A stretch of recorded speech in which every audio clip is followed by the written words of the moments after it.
الصراط المستقيم صراط الذين أنعمت عليهم غير المغضوب عليهم ولا الضالين۔ بسم اللہ الرحمن الرحیم۔ سامعین و ناظرین، اللہ جل جلالہ نے مسلمانوں پر، اہل ایمان پر ماہ رمضان المبارک کے تمام روزے فرض کیے ہیں، اور روزوں کو مسلمانوں کے لیے انتہائی اجر و ثواب کا باعث بتایا ہے۔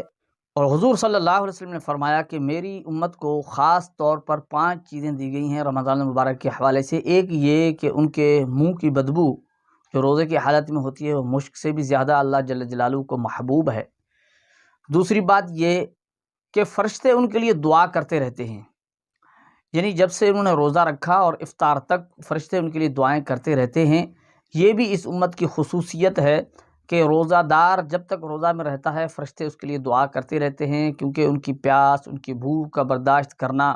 ایک تو یہ کہ پیاس اور بھوک کے اندر یہ احساس ہوتا ہے کہ سارا دن جب بندہ پیاس برداشت کرتا ہے اور بھوک برداشت کرتا ہے، جب افطاری کا وقت ہوتا ہے تو طرح طرح کے کھانے موجود ہوتے ہیں، پانی اور مشروبات کے مختلف اقسام موجود ہوتے ہیں، تو ان چیزوں کو دیکھ کر جن چیزوں سے پورا دن اپنے آپ کو، اپنے نفس کو روکے رکھا، تو جب وہ چیزیں اچانک میسر ہوتی ہیں تو یقیناً آدمی کو اس چیز کی قدر ہوتی ہے کہ اللہ جل جلالہ نے جو نعمتیں دی ہیں وہ کس قدر قیمتی ہیں۔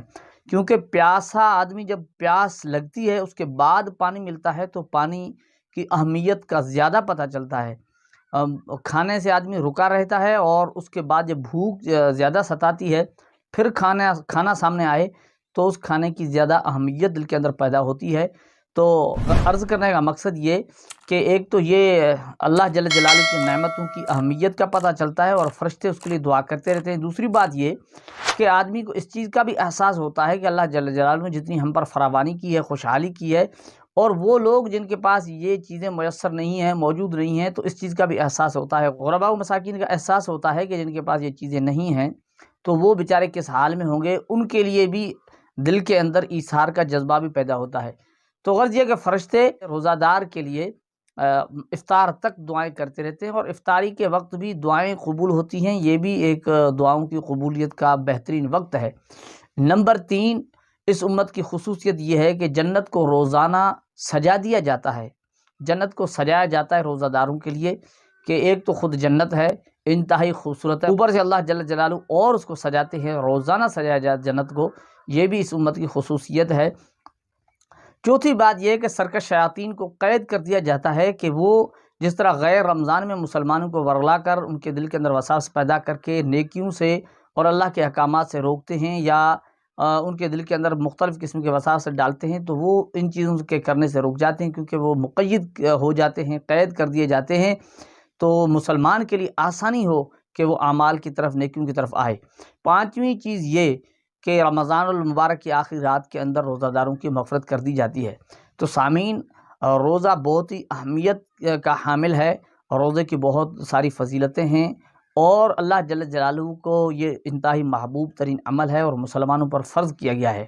تو رمضان المبارک میں ایک یہ کہ آدمی خود تمام روزے رکھے، دوسری بات یہ کہ روزہ افطار کرانا، کسی روزہ دار کو افطار کرانا، کسی کو پیٹ بھر کر کھلانا، یہ بھی انتہائی اجر و ثواب کا باعث ہے۔ اگر اتنا نہ ہو سکے، کسی کو پیٹ بھر کر نہیں کھلایا جا سکتا، تو کسی کو کھجور کا دانہ دے دینا، کسی کو لسی کا گھونٹ دینا، پانی کا گھونٹ پلا دینا، یہ بھی باعث اجر و ثواب ہے۔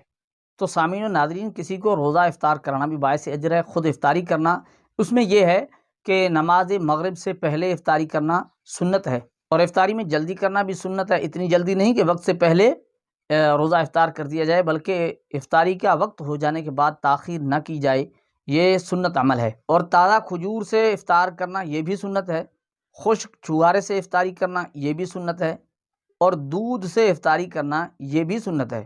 کھجور یا چھوارے کے طاق عدد سے افطاری کرنا یہ بھی سنت ہے۔ تو سامعین و ناظرین، ہم ان چیزوں کا خیال رکھیں، سنتوں کو ملحوظ رکھتے ہوئے اپنے روزے کو اللہ جل جلالہ کی بارگاہ میں اس انداز سے پیش کریں کہ اللہ جل جلالہ کی بارگاہ میں یہ قبول و منظور ہو جائے، درجۂ قبولیت تک پہنچ جائے۔ تو اللہ تعالی ہمیں عمل کی توفیق عطا فرمائے۔ السلام علیکم ورحمۃ اللہ وبرکاتہ۔ یہ ہے حقیقت۔